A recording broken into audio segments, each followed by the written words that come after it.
Webkinz was released on April 26, 2005 and slowly took the youth by storm.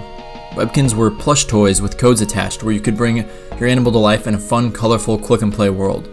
In 2005, over 1 million accounts were made, and by 2006, Webkinz had made over $100 million. Webkinz were so appealing because there was really nothing like it at the time. Beanie Babies were somewhat of a competition, Club Penguin was just starting, and then you had maybe Tamagotchi, which isn't that similar. However, by the next year, Club Penguin would begin to rise quickly and challenge Webkinz. But there's more of that in the next video. So it's Christmas Day, 2006. It was a normal day. Santa and his minions just landed on my roof, and the presents were under the tree. I began tearing through the presents at 4 a.m. like the Tasmanian devil I was. When I was finished opening, my mom turned to me with a stuffed monkey in her hand and said, "Surprise, this is a Webkinz." At the time I was thinking, what the heck is a Webkinz? Little did I know the world that was going to unfold to me. My sisters also got them. They got a cheetah and a rhino. My mom showed me the Webkinz portal that morning, and I will never forget meeting up with the devil eyes of Mrs. Birdie and the irrational fear that she would break out of my computer and eat me at nighttime. I tried to avoid her like the plague. Anyways, I naturally named my monkey, Monkey, and I was set into the world of Webkinz. Webkinz would soon take me, my family, and my friends by storm. Now there were plenty of things to do in Webkinz, such as mine for rocks with an Indiana Jones-esque dog, Ari, play in an arcade, try your luck, aka gamble in the Wheel of WoW, same with that wishing well game, that was gambling. Go to see Dr. Quack if you were sick, decorate your house, which, for the record, I had really no idea what I was doing, besides making sure I had the coolest items. I loved cars. Webkinz was a vast world for kids to explore their personalities and creative ideas. Now I learned a lot of valuable lessons playing Webkinz. For starters, I learned one major difference between right and wrong I can pinpoint right to the game. So let me tell you about the story of the legendary item theft ring that evolved into something worse. It was summer 06. 8-year-old businessman me had nothing to do but play 3 sports all summer. I came up with the brilliant idea to take care of my friends and extended family's Webkinz when they couldn't get on for a couple days or were on a sports trip, vacation, wherever they were. My sisters got on the gig as well as my henchmen. We would take half the victim's in-game money and 3 rare items, so we each got 1. I would always take the cars and set them up in my garage. Anyways, when they were gone, we would rearrange the virtual house to make sure it was very hard to notice anything was gone. The first person to catch us red-handed was my cousin, who told my grandma. Me, being too smart for my age, played the golden rule. I denied it, of course. And my grandma believed me, and my cousin got over it thinking she was crazy and managed to lose the item in virtual cyberspace.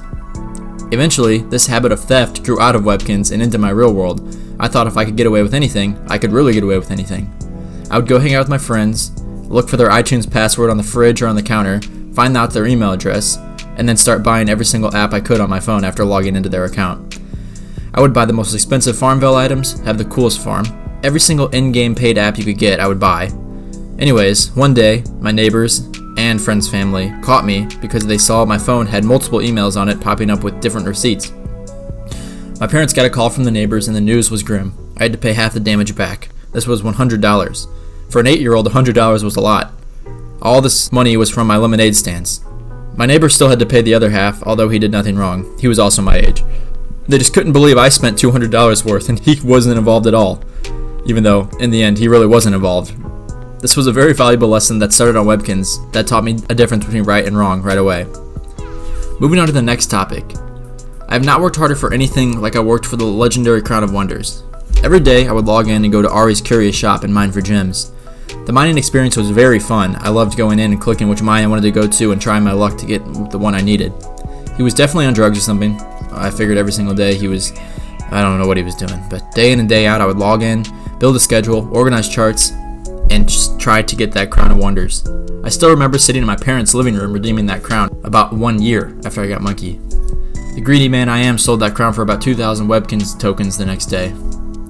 As I got more obsessed with Webkinz, I would actually line them up each morning in my bed and roll call them before I went to school. I had Rhino, the rhino, Monkey, the monkey, Dolphin, the dolphin, Nathan, the polar bear, don't know where that one came from, and Manatee, the sea manatee. And these were just a couple to name a few. Yes, I know these are some brilliant names, so please hold your applause. Later down the road, my buddies started racking in the Webkinz as well. We would have our virtual hangouts. My friends and I would hold important trade meetings like we were some crazy businessman on Wall Street, deciding which legendary items, how much money, how much extra we need to save or spend to buy a new item. We would try to beat each other's high score on Cash Cow or Bonanza. Many of these games I had my parents try to beat for me. And decorating your house was a different beast. It taught me how to be creative, even though I never was. The artsy kids would always have the cool wallpapers, matching sets of furniture. I just had a bunch of random items, some couple cars lining the walls, and a bed in the center. And also, every single night before I log off, I would put my Webkinz to sleep, because I'm no monster. All in all, Webkinz gave kids the ability to care for something at such a young age, and have some sort of responsibility. Feed your pet, walk your pet, take your pet to the vet when it's sick, save up for some item you want. These are all very real to most of us today who are older now, and when we used to play Webkinz back then. Now maybe we have kids today, dogs, lizards, anything. Regardless, this idea of taking care of something was a great value to learn at such a young age.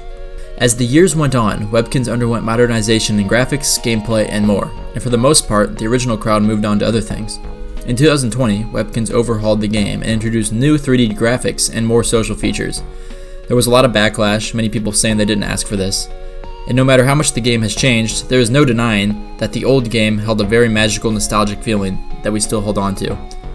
Many of us let our creative minds flow, took care of something, learned the value of money and other things while playing. And while Webkinz may be a thing of the past for the vast majority of us, it will always be a special place in many of our childhoods.